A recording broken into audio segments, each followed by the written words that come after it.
So Candace Owens talked about Joe Biden's vaccine policy, among other things. She references the Constitution here.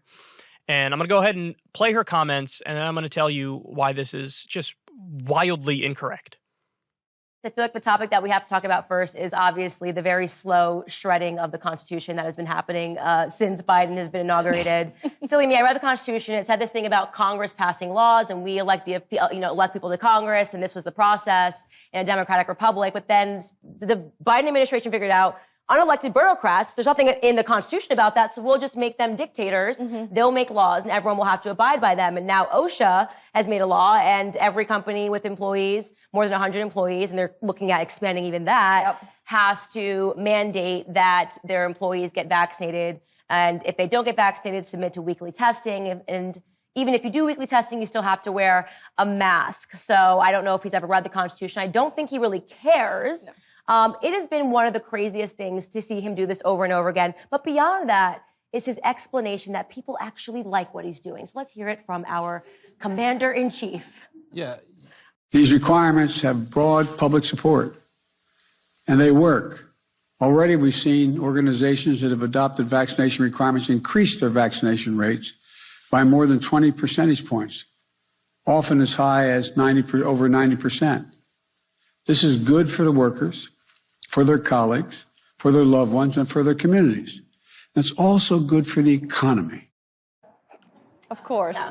He's like, vaccination rates are going up. Yes, because you're holding a figurative gun to people's head and saying that they're going to lose their jobs if they do not comply. He's like, tyranny works. Tyranny works.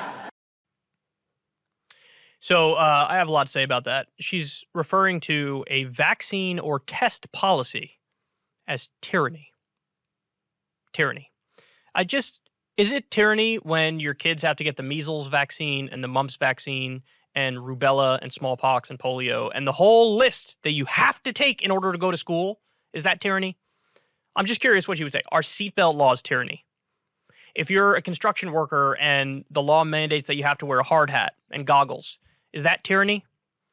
I'm posing this as sincere questions. Candace probably won't see this segment, but anybody who would agree with Candace, that's a sincere question to you. Isn't there a spectrum that we're talking about here? And there are certain things that fall on the basic regulation portion of the spectrum. And then there's other things that you could say, hey, this goes too far, and maybe that is too tyrannical, that is too authoritarian.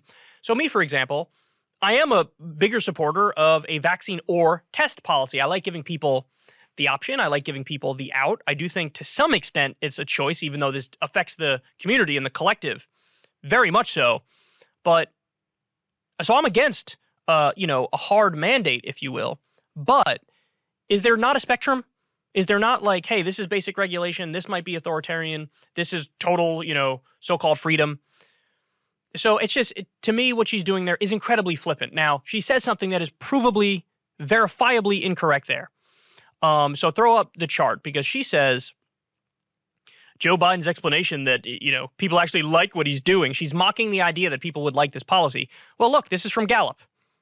Americans favor worker vaccine requirement in Biden COVID-19 plan. So requiring all federal government employees to be vaccinated against COVID, 60%. Requiring companies with 100 or more employees to have all their employees vaccinated against COVID or be tested for it weekly, 58%. That is very popular. Requiring hospitals and other healthcare facilities that receive Medicare or Medicaid reimbursement money to have their employees vaccinated against COVID-19, 63%. Requiring companies with more than 100 employees to provide paid time off for employees to get vaccinated or to recover from vaccine side effects, 68%. So, look, why are you disagreeing? What's your point? You act like it's unpopular. No, it's not. I just showed you it's very popular. That's a fact. So why would you make that point? You either don't know or you don't care that what you're saying is false.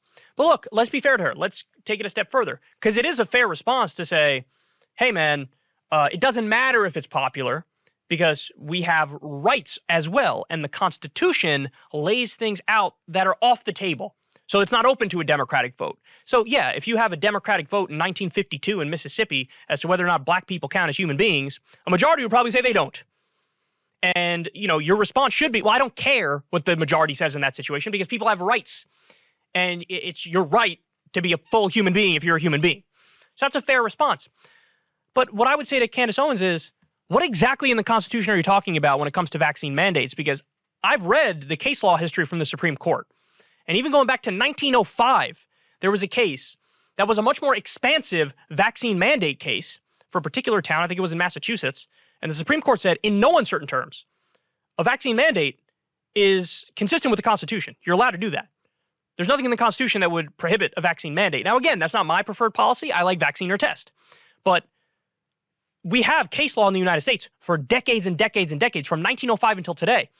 And they have consistently said vaccine mandates are totally constitutional and are legal. If a state or a locality or whatever wants to do it, by all means, go right ahead.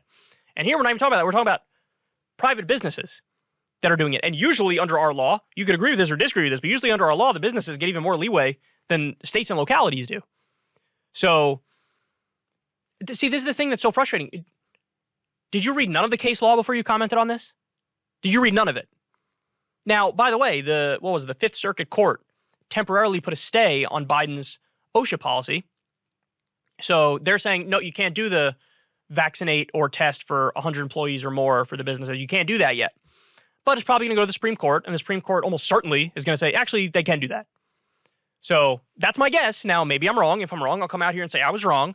But I would submit to you, if you read the Constitution, I don't know what specific part are you talking about that you're hanging on to that says, see, we can't do any vaccine policy like this. What part? I'll wait. I'm listening. What part? The only thing she references there is, well, Congress creates the laws. And what she's missing, of course, is that it's not as simple as they just create the laws, full stop. We also have an executive branch, and the executive branch also legally is allowed to do executive orders on certain things. When it comes to Congress, the things that they are primarily responsible for, they have the power of the purse. So if something costs money, it has to go through Congress.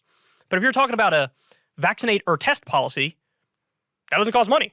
So the president and OSHA can say, hey, you have to do this. This is a requirement. This is a basic regulation. So now maybe that's debatable. I'm not sure it is, but whatever. Let's say it's debatable. The fact that now all of a sudden, even though I don't think she has any constitutional standing to make this argument, but now she's bringing up the Constitution. Candace, where were you throughout the entire Bush era and the Obama years and the Trump years where are you kidding me? Every post-World War II U.S. president has shredded the Constitution and tap danced on it.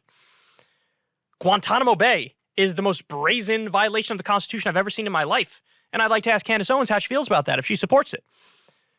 You know, no due process, no habeas corpus. You don't have a protection from cruel and unusual punishment, which is the 8th Amendment of the Constitution. Cruel and unusual punishment. Torture falls in that, and we tortured. You know, the death penalty, you could argue, falls. There was a time in the U.S. where the Supreme Court did rule the death penalty was cruel and unusual.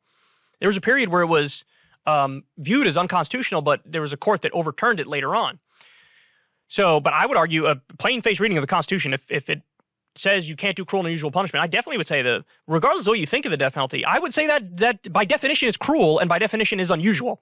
It's cruel because killing somebody is cruel, and it's unusual because the majority of places around the world don't have the death penalty, so it's by definition unusual too. So, but forget it. The illegal drone bombings, the illegal wars, the Patriot Act, the NSA spying, the list goes on and on. All these ways in which the Constitution has been shredded 1,000 ways to Sunday.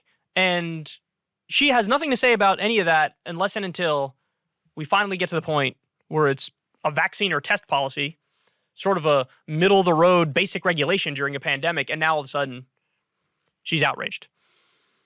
She's outraged by it, and she's like, this can't stand, and, you know, he's a dictator or whatever, all the nonsense that goes hand in hand with it. So it's just, the worst part, of course, is the implication that, like, she says, oh, his explanation is the people actually like what he's doing. She's acting like that's absurd. No, he's correct. People actually like it. And I think legally speaking, ultimately, he's going to win out because if anything, he has a softer approach to it than a lot of, various state and local governments in our history. And those were ruled totally constitutional. So there's no reason why this wouldn't be. So anyway, there you have it. As per usual, she's wrong.